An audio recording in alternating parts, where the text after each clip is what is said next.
venuto per ricevere e se n'è andato donato.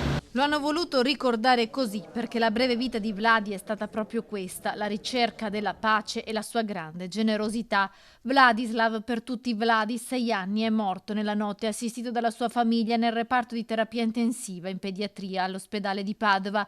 Mercoledì, mentre attraversava la strada con la mamma, è stato investito da un'auto. I genitori hanno consentito la donazione degli organi del bimbo a Murelle di Villanova di Campo San Piero, nell'ex Canonica, dove abitava da 3 settimane dopo il suo arrivo dall'Ucraina, una preghiera per il piccolo e per abbracciare la sua famiglia distrutta dal dolore. Vladi ha donato gli organi, ha donato il suo cuore, ci consola il fatto che il suo cuore batte ancora e batte di una generosità immensa, lui che è venuto qui per cercare la pace e forse non l'ha trovata neanche qui purtroppo, ma lui ci insegna molto con questo suo gesto di grande generosità, grazie anche ai suoi genitori che hanno pensato a questo dono grande, che diventa un po' anche, dicevo prima, diventa anche uno stimolo, diventa anche un incoraggiamento per noi, anche un incoraggiamento di speranza per aiutare di più queste persone che sono dentro a una guerra. Erano fuggiti dalla guerra da Odessa i genitori di Vladi per dare ai figli un futuro di pace ed erano arrivati a Padova a fine luglio. A settembre il piccolo avrebbe iniziato la prima elementare,